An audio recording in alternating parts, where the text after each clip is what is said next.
요한복음 17장 1절입니다. 1절부터 5절까지 교독하겠습니다. 제가 먼저 한 절 받들어 읽고 또 여러분께서 읽으시기를 바랍니다. 17장 1절입니다. 예수께서 이 말씀을 하시고 눈을 들어 하늘을 우러러 가라사대 아버지여 때가 이르렀사오니 아들을 영화롭게 하사 아들로 아버지를 영화롭게 하게 하옵소서.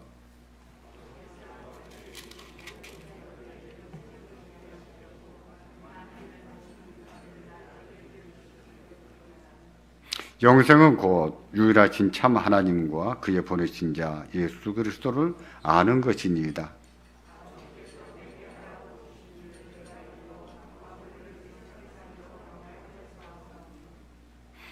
아버지여, 창세전에 내가 아버지와 함께 가졌던 영화로서 지금도 아버지와 함께 나를 영화롭게 하옵소서. 아멘. 여러분 함께 기도하게 된 것을 감사하고 또 영상을 보면서 같이 기도하는 여러분들 감사합니다.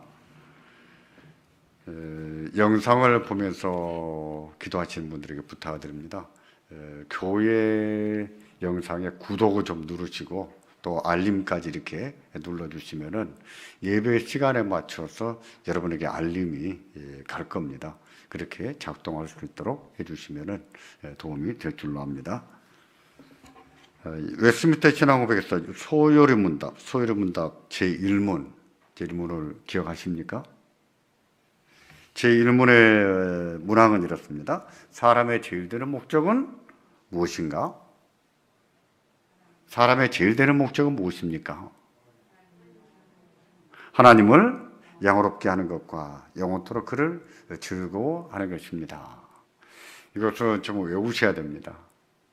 제가 하이델베르크 요리문답을 가르쳤고 지금 웨스트민스터 신앙고백서를 가르치다 보니까 소리문답 제1문 이것을 자주 말하지 않습니다만은 장로고시를 보게 되면 이 문제가 잘 나와요. 잘 나옵니다. 그러니까 기억하고 암송하는 것이 좋겠습니다. 사람의 제일 되는 목적은 무엇인가? 그 말은 하나님이 인생을 지으신 목적이 무엇인가? 라고 묻는 것입니다. 그 목적은 하나님을 영화롭게 하고 하나님을 영원토록 즐거워하는 것입니다. 하나님을 영화롭게 하고 또 하나님을 영원히 좋아하는 것입니다. 우리가 즐거워하는 것입니다. 그리스도인이라면 이 사실을 기억하고 살아야 됩니다. 그리고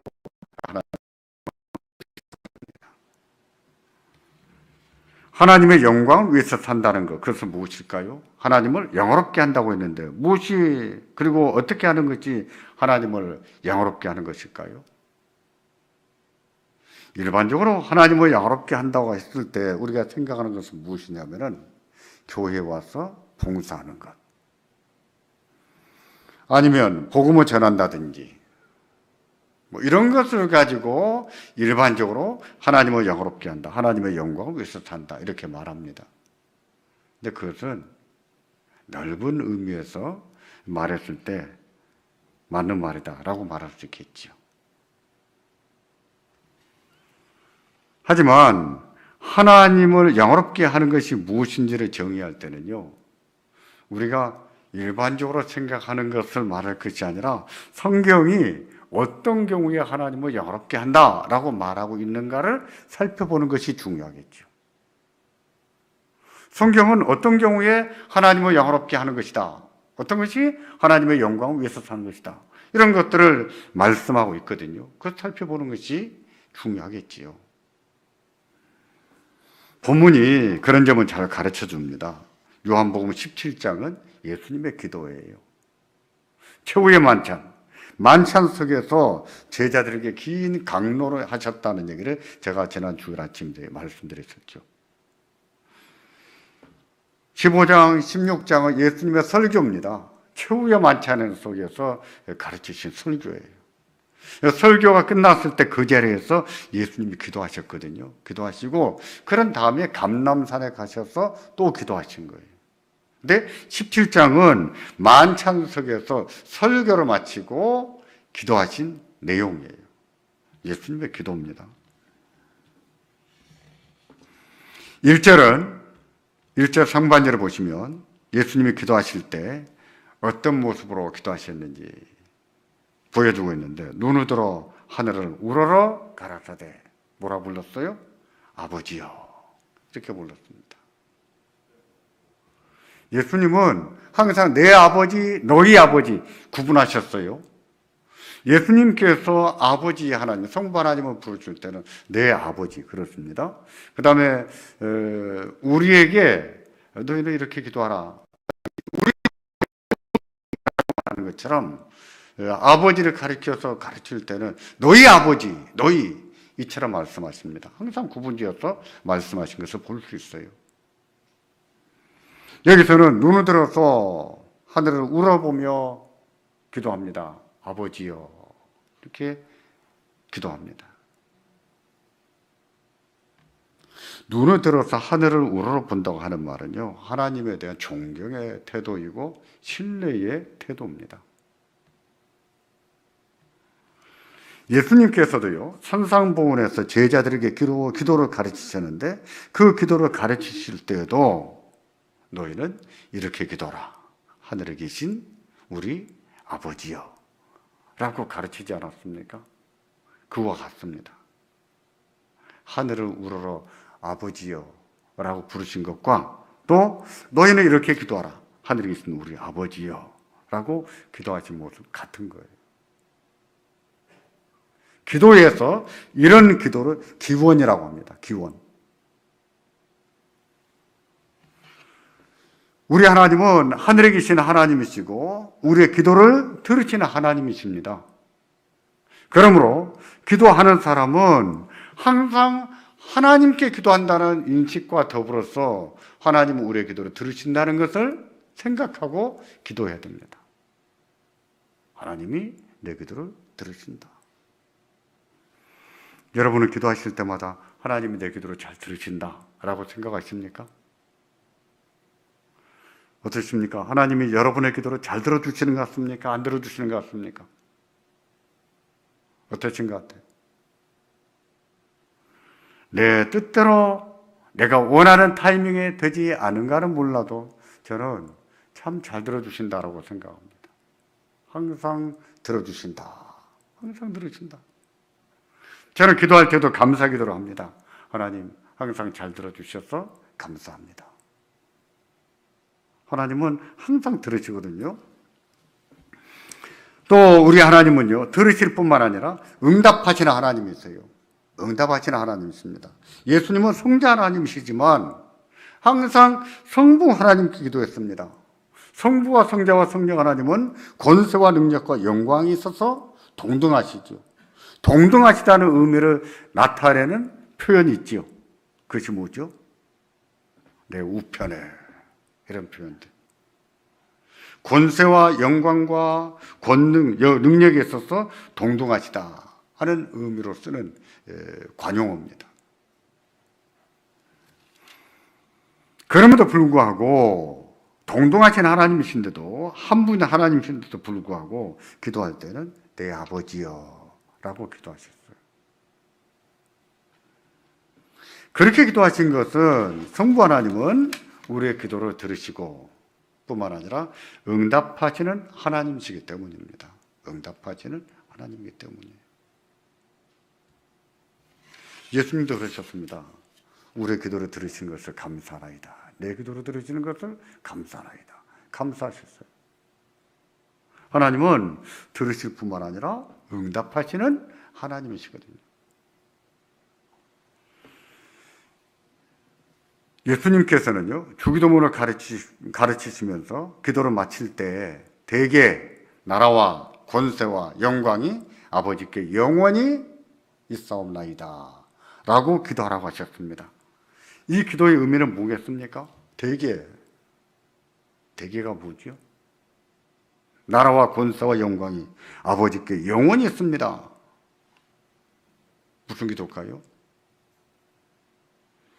주기도는요, 크게 네 부분으로 구성되어 있습니다. 첫째는 기원, 두 번째는 하나님의 청원, 세 가지. 그리고 우리의 청원 세 가지, 그리고 송영. 대개의 나라와 권세와 영광이 아버지께 영원히 싸움나이다. 이게 송영이에요. 이 송영은 기도의 보증입니다. 응답의 보증이에요. 주기도문의 둘째 부분은요, 하나님의 청원 세 가지입니다. 세 번째 부분은 우리의 청원 세 가지예요. 그 기도가 이루어질까요? 이루어질까요? 이루어집니다. 왜 이루어질까요? 왜냐하면 나라와 권세와 영광이 아버지께 영원히 있기 때문에. 대개라고 하는 말은요, 왜냐하면이라는 뜻을 가지고 있습니다. 우리의 기도가 왜 이루어지냐 하면 나라와 권세와 영광이 아버지께 영원히, 그 말은 무한이에요. 무한히 있기 때문에 이루어집니다. 하나님은 우리의 기도를 들으실 뿐만 아니라 이루시는 하나님이었어요. 이 성령은 기도 응답을 보증하는 내용이죠. 그러므로 우리는 기도할 때 하나님께서 우리의 기도를 들으신다는 것을 믿고 기도해야 됩니다. 뿐만 아니라 응답하신다는 것을 믿고 기도해야 됩니다. 예수님은 기도할 때 믿음을 강조하셨어요. 기도할 때 믿음이 얼마나 중요한지.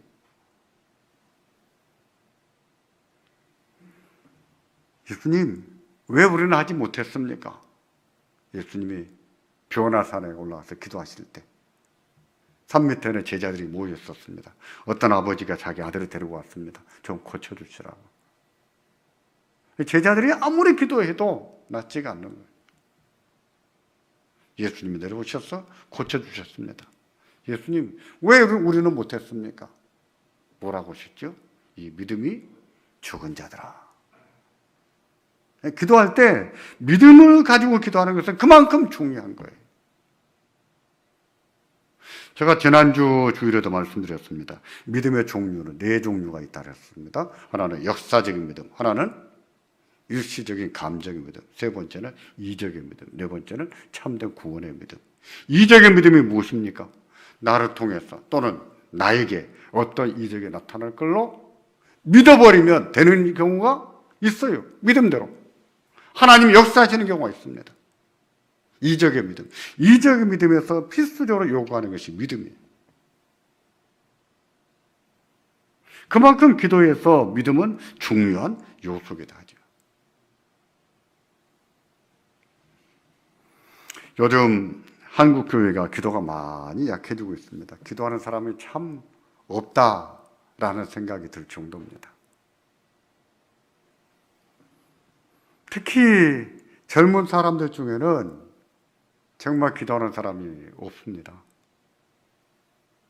예전에 한 10년, 15년 전만 해도요, 새벽에 젊은 세대들도 나와서 기도하는 경우들이 있었어요.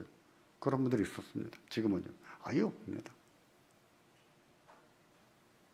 저희만의 문제가 아니에요.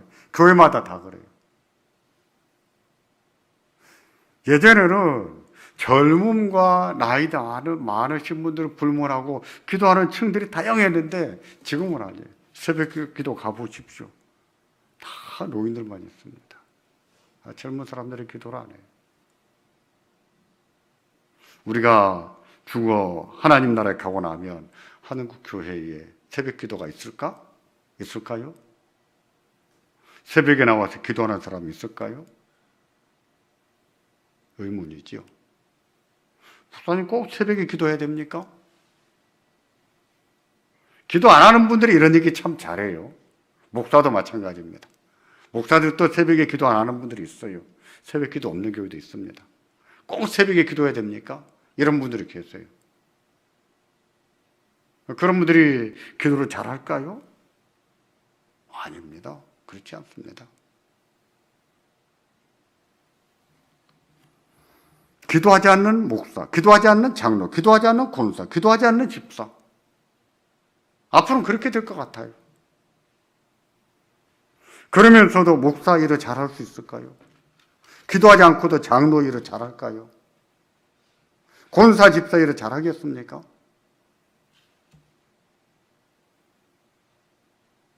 정말 기도하는 사람들이 교회의 리더가 돼야 돼요. 정말 기도하는 사람들. 한국 교회가 어떻게 이렇게 부흥했을까라고 말했을 때 빼놓지 않고 늘 언급하는 것이 있습니다. 그게 뭘까요? 새벽 기도입니다. 새벽 기도를 빼놓고 말하지 않아요. 한국 교회의 부흥은 전례가 없는 부흥이거든요. 한국 교회가 어떻게 전례가 없이 이렇게 부흥할 수 있었을까 했을 때 새벽 기도를 꼭꼭 얘기합니다. 우리가 다시 기도에 힘을 내기를 바랍니다. 그동안에 기도가 약해졌다면 다시 기도하시고, 기도하는 시간이 정해져 있지 않다면 기도하는 시간을 정하셔야 돼요. 이게 중요합니다. 이게 중요해요. 기도 시간을 정하지 않으면 기도하지 않을 날이 더 많아요. 사람은 반쯤은 코가 꿰야 됩니다. 코가 꿰야 돼요. 기도 시간을 정하는 것은 코를 꿰는 것과 같아요. 기도의 시간이 정해져 있는 사람들은 항상 기도의 시간에 묶여 있습니다. 기도하지 않다가도 내가 기도해야 되겠다 하는 생각을 해요. 그래서 기도의 시간을 정하는 것이 중요해요. 우리가 토요일 새벽에 기도하자고 합니다. 재직 기도에 중요한 거예요. 특히 주일 예배를 준비하는데 기도하지 않고 준비합니까? 있을 수가 없죠.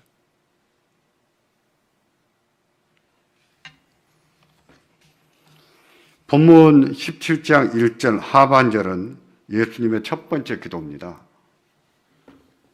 하반절을 보시면 아버지여 때가 이르렀사오니 아들을 영화롭게 하사 아들로 아버지를 영화롭게 하게 하옵소서라고 기도하셨습니다.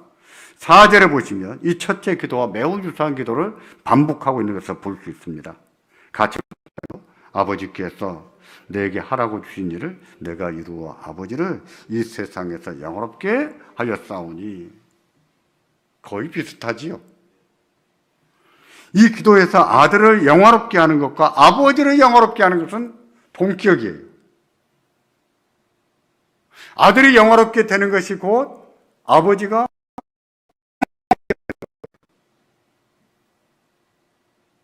따라서 아버지 하나님의 그 영화로움을 위해서 아들이 영화롭게 되는 게 중요해요. 그 아들이 어떻게 영화롭게 되는가라고 했을 때 아버지께서 내게 하라고 주신 일을 내가 이루어서 아버지를 이 세상에서 영화롭게 했습니다 라고 했거든요. 아버지께서 아들에게 주신 일을 이루어서 아버지를 영화롭게 했다라고 했어요. 아버지께서 주신 일, 그것을 이루는 것, 그것을 통해서 아버지를 영화롭게 하신 것이지요. 예수님은 성부 하나님께서 하라고 주신 일을 다 이루셨어요. 이루심으로 아버지 하나님을 영화롭게 하셨습니다.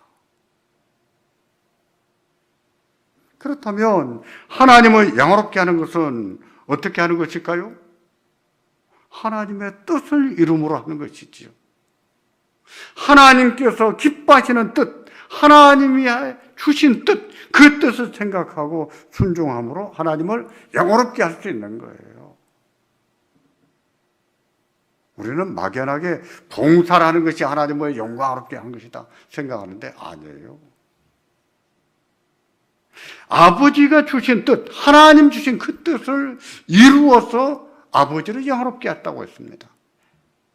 하나님의 뜻이 중요한 것이죠. 하나님께서 기뻐하시는 일이 무엇인 일을 생각도 안 하면서 순종하지도 않으면서 하나님을 영화롭게 할 수가 있겠습니까? 일반적으로 이렇게 말합니다. 찬송 부른 다음에 우리가 박수로 하나님 앞에 영광을 돌립니다. 우리가 박수 치면 하나님 앞에 영광이 됩니까? 저는 그렇게 할 때마다 막 간지러워요. 좀 가스롭다는 생각이 듭니다. 박수로 쳐 하나님 앞에 영광을 돌릴까? 정말 하나님의 뜻을 이루어서 기뻐서 박수를 친다면 모를까? 그것도 아닌데 그냥 박수 치면 하나님께 영광이 됩니까? 대표기도 하면서 하나님께 영광을 돌립니다. 뭘 했어요? 입으로 영광을 돌립니다. 영광이 되는 걸까요? 우리가 하나님 앞에 영광을 돌립니다. 이 기도말 자체가 하나님 앞에 영광이 되겠습니까? 그러지 않지요. 그렇게 하는 것은 말뿐이지, 허구지, 허구. 실체가 없는 거지요. 예수님을 보십시오. 아버지를 영화롭게 한다고 했을 때 어떻게 영화롭게 하셨습니까?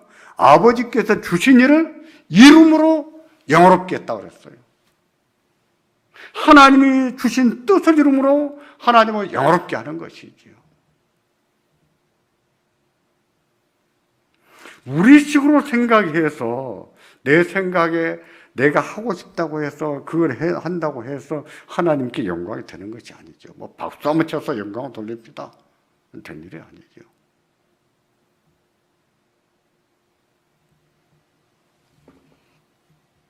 그런 점에서 하나님의 뜻이 무엇인가를 분별하는 것이 참 중요하지 않겠습니까? 하나님의 뜻이 무엇인가? 하나님이 어떻게 하기를 원하실까? 하나님이 뭘 원하실까? 그것 생각하는 것이 중요하지 않겠어요? 그리고 그 일을 이루어가는 거예요. 힘들지만 하나하나. 그 일을 이룸으로 인해서 비록 말하지 않는다고 해도 그것이 하나님 앞에 영광이 되지 않겠습니까? 예배도 마찬가지입니다. 우리가 예배를 통해서 하나님 앞에 영광을 돌립니다. 근데 자기의 삶이 엉망이면서 주일날 아침에 예배 드리면 그것이 영광이 될까요?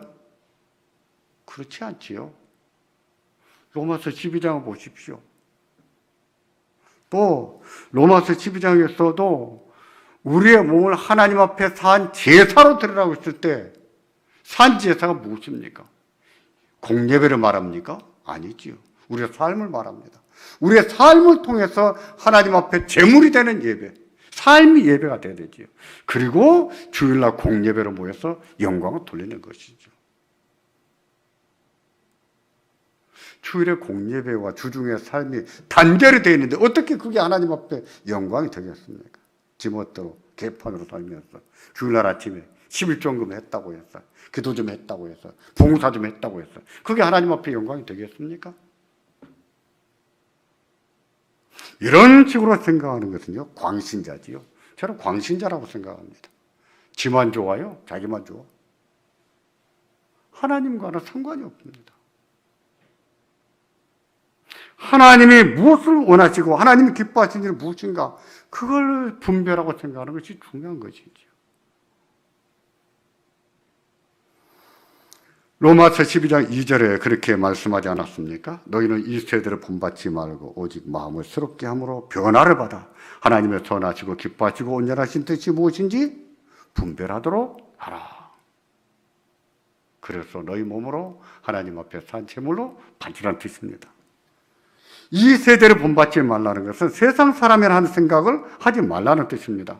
하나님도 모르고 하나님 뜻도 모르는 사람들처럼 생각하거나 행동하지 말라는 뜻이에요. 그런 식으로 살아서는 하나님을 영화롭게 할 수가 없다는 뜻입니다.